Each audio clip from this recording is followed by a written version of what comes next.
We're spotlighting the LSU Tigers offense. Is it going to blast off in year one under Lane Kiffin and the new offensive staff?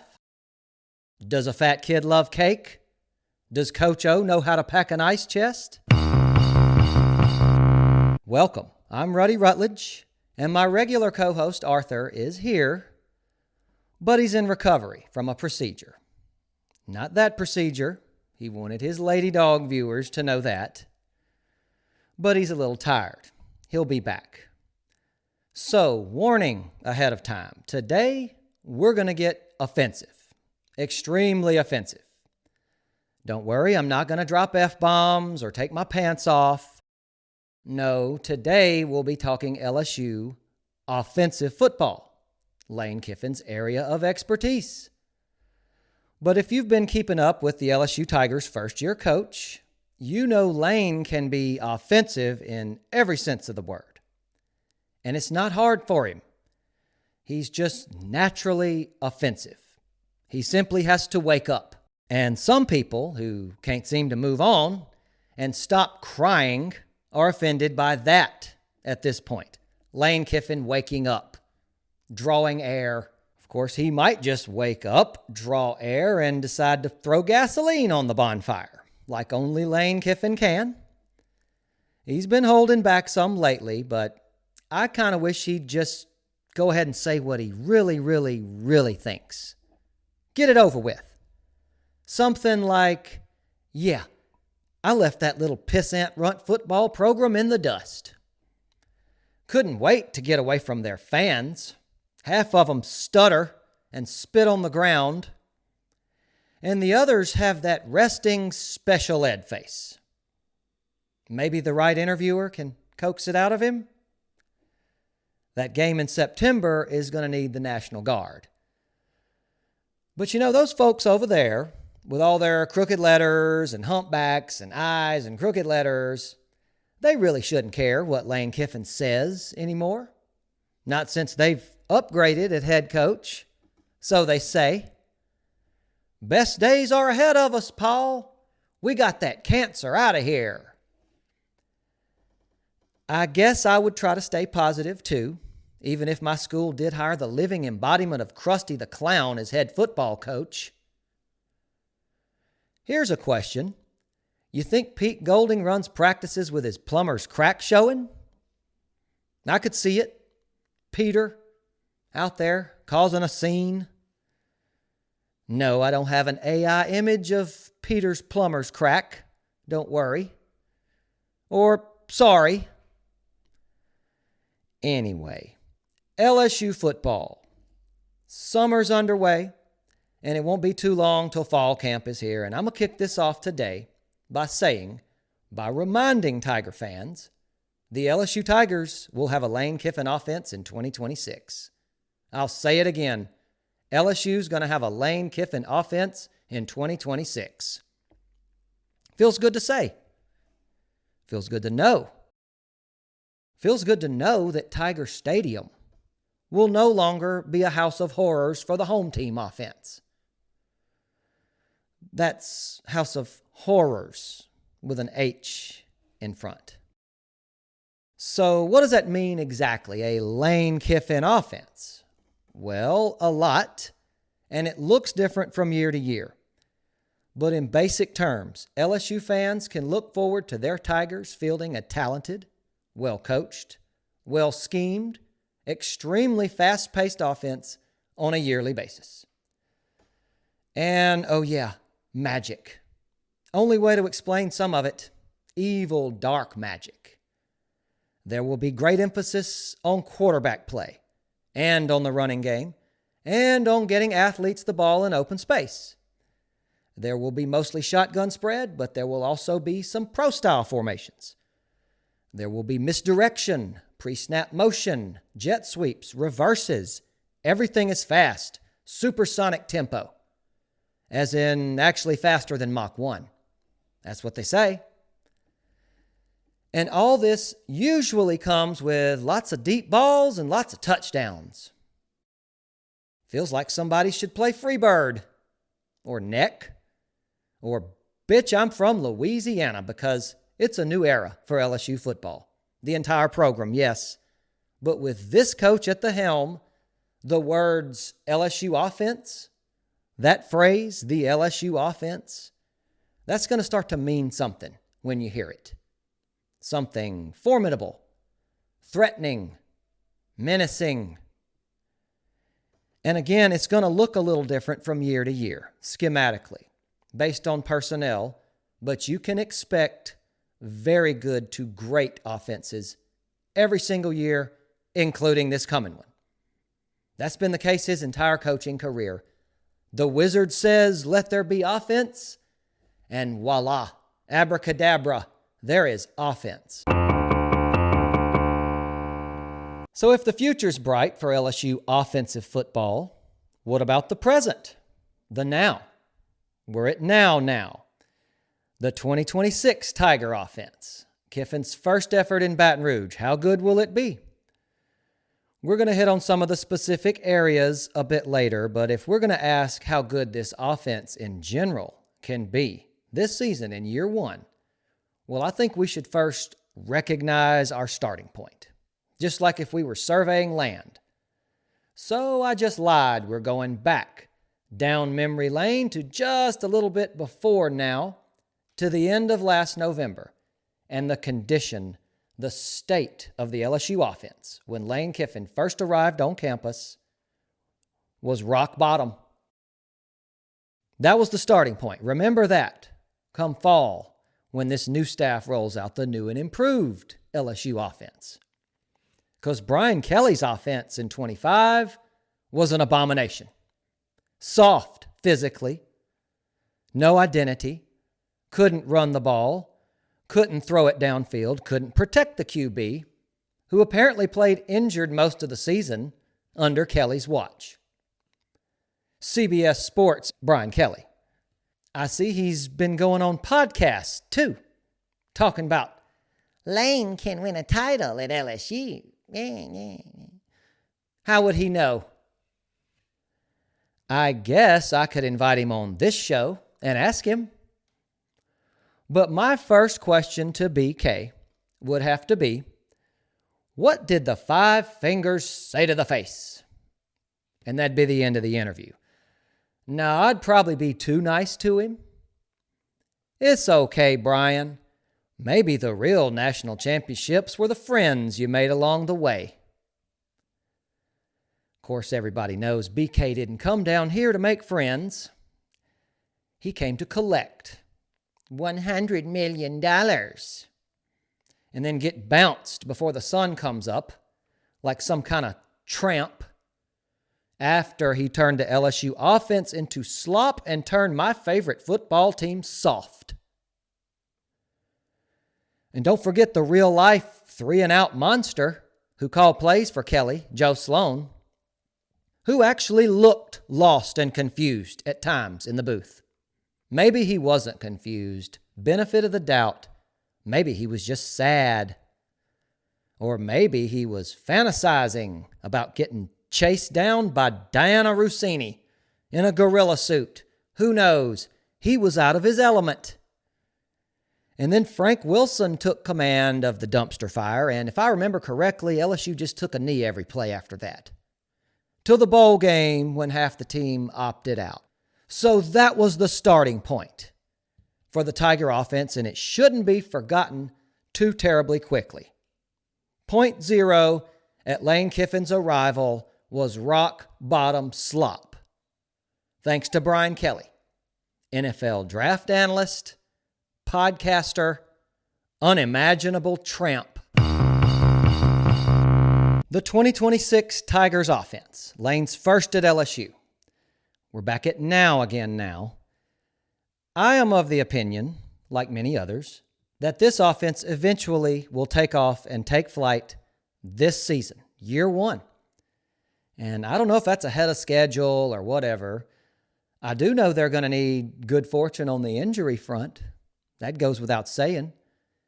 Hey, these players are already talking national championship. They're putting it out there.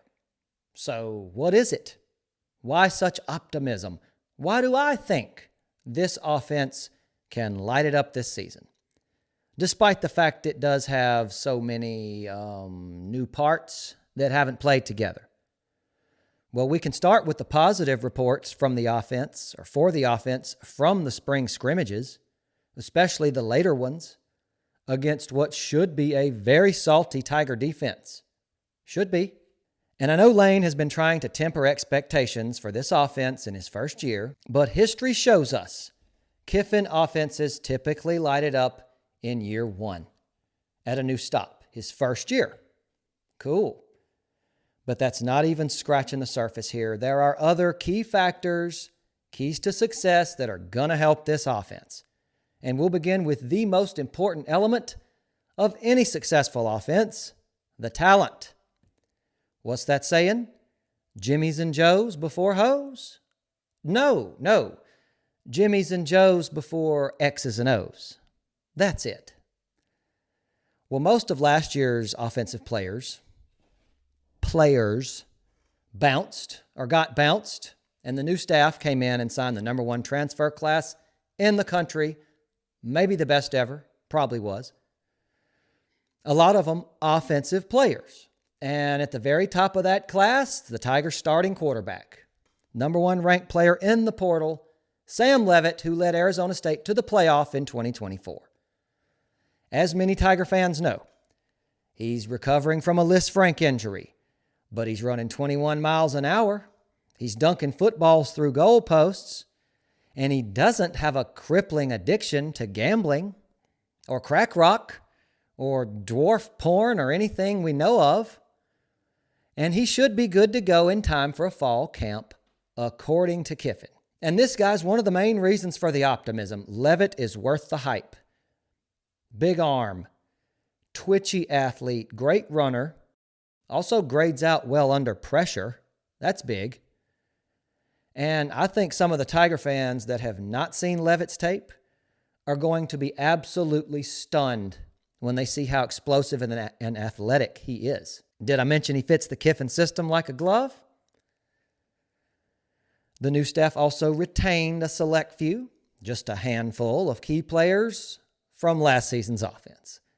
They didn't want many of them back, but they wanted Tradez, tight end Tradez Green, running back Harlem Berry, O-lineman Braylon Moore, and a few others, Bo Bordlawn, Caden Durham, but it's mostly new faces on offense.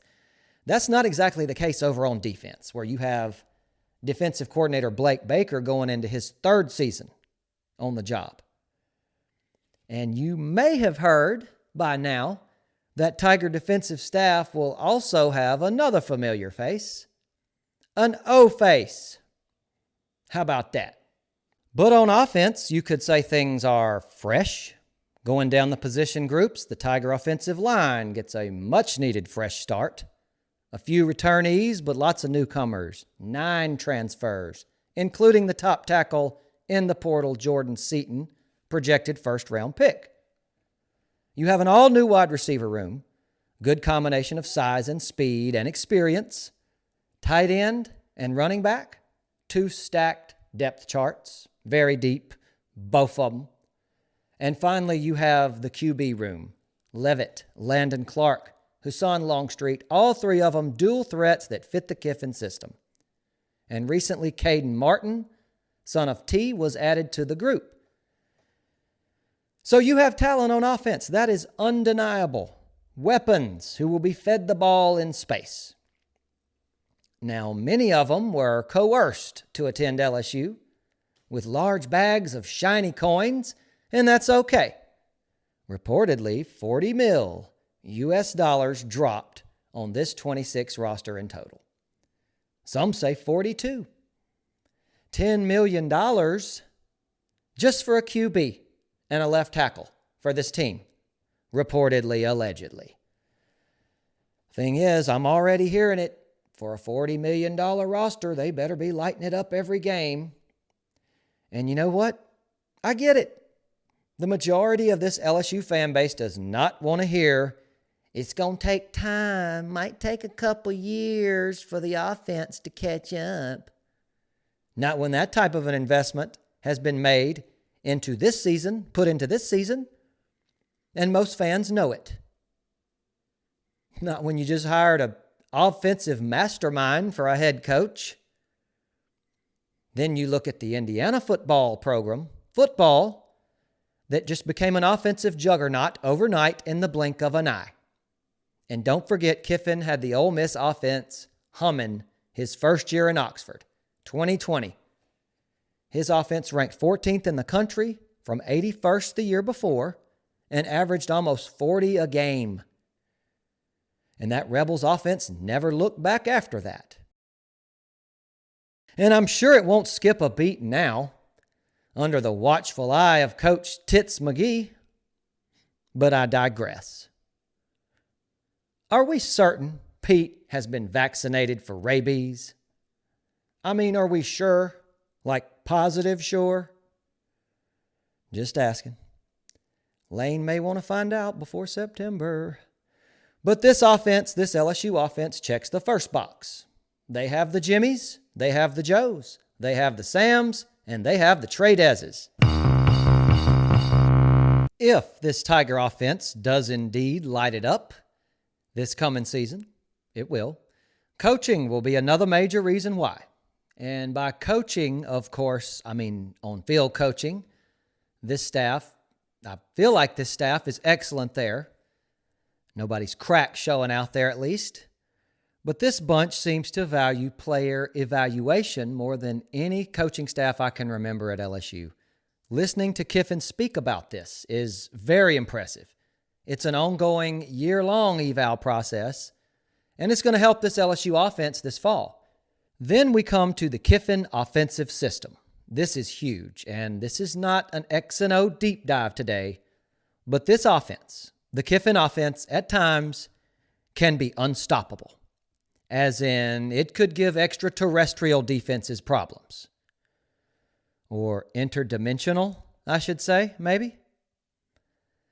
The calling card of the Kiffin offense is spreading the defense out and getting athletes the ball in space. He's a wizard at this, an evil sorcerer practicing dark magic. Defenses are forced to cover every inch of the field, which is, of course, physically demanding.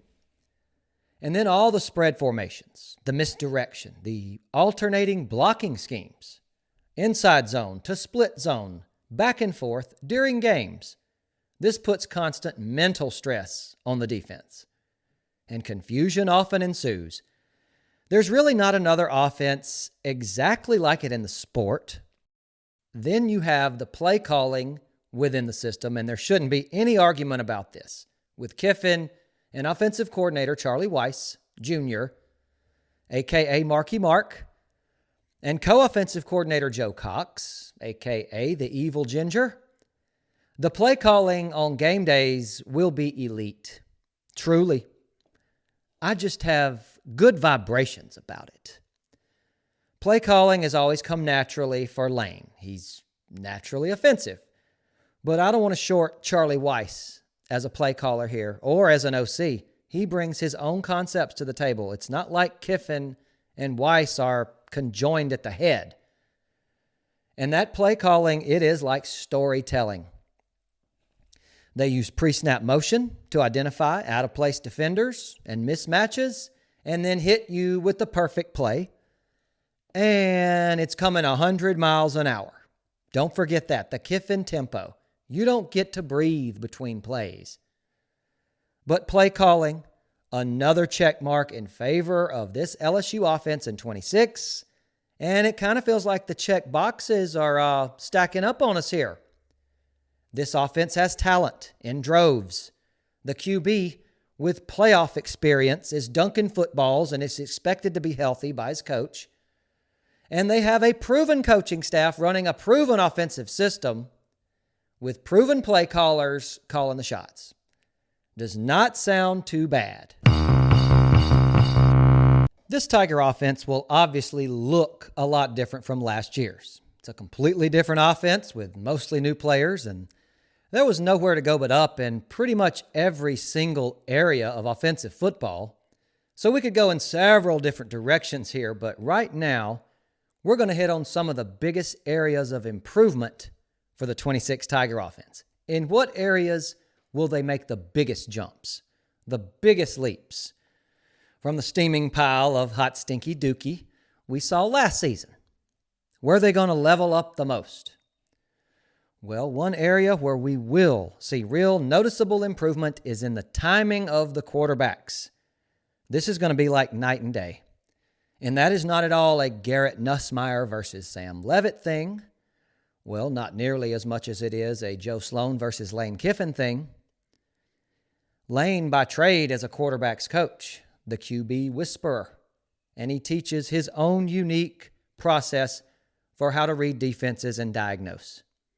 And timing is something he really stresses. The ball must come out precisely when it's supposed to, which allows the athletes to get the ball with space in front of them. Another area where this offense will be tremendously improved from last season is in the running game. You bet your ass it will. But for this segment, we're going to focus a little more on the run blocking aspect of it. This offense runs its share of reverses and jet sweeps, and that stuff counts as rush yards, technically. But I think a lot of Tiger fans just want to see their offense be able to line up and push somebody back.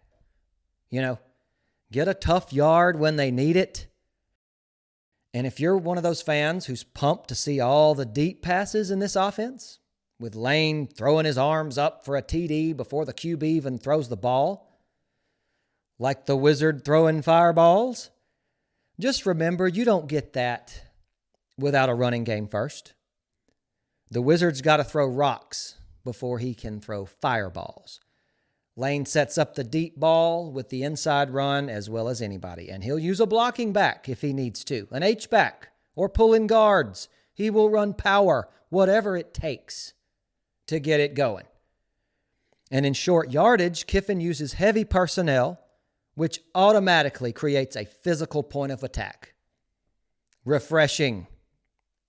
Here's a quote from Lane this spring. If you can't run the ball, you got problems. Not just offensively, but as a team. It's just part of your personality. Oh, he's well aware LSU's ground game was dead last in the SEC last season. He knows that offensive line couldn't whip cream. Thankfully, most of them are gone now, along with their coach, Brad Davis. And more good news. Kiffin mentioned he was pleased with this offensive line's progression at the end of spring ball. Outstanding. Now, if you want to know just how physical this O-line will be under new position coach Eric Wolford, Kiffin couldn't say that in the spring. It was too early to say. He and we are going to find out together this fall. But we do know running backs coach Kevin Smith is an excellent position coach, and he will get the max out of everybody in his group, which is loaded. Harlem Berry could be looking at a breakout season, but so could Dylan Jones, the Wisconsin transfer. And finally, we are so back with the quarterback run in the Tiger offense. It will be another area of huge improvement. It's been totally missing the past 2 years. And whether it's designed or not, planned or not on a given play, the quarterback run is going to add a whole entire dimension to this offense. Now, wrapping things up, do I think this offense will go off with no issues? No problems? Greatest show on turf, 2019, look out? Of course not. It's an all-new offense with mostly new players that have not played together yet. And there are questions. I just mentioned one, the O-line. How quickly can it gel? Another, how capable are the other two QBs? Well, I guess there's 3 other QBs now. If it comes to that, legit questions. But, when you can check the boxes of having a QB expert, an offensive expert for a head coach, an accomplished offensive staff, a prolific offensive system that's produced big at multiple stops in the SEC, a system that brought bottom-feeding ass Ole Miss to the highest levels and kept them there, even if their offense is now tied to the whims of a besotted troll under a bridge. But most importantly, You have an extremely talented, high-priced offensive roster with the number one transfer QB, dual threat, expected by his coach to be healthy, weapons galore around him, and a potential first-round pick at left tackle protecting him. When you can check all those boxes, then yes, this offense should make some noise this season. Loud noises. So I guess this is where I say, get your popcorn ready. The LSU Tigers are going to have a Lane Kiffin offense in 2026. Thanks for watching. If you made it this far, I really appreciate your time. Please like and please subscribe if you have not already. I'm Ruddy Rutledge, and this is some Bayou Football.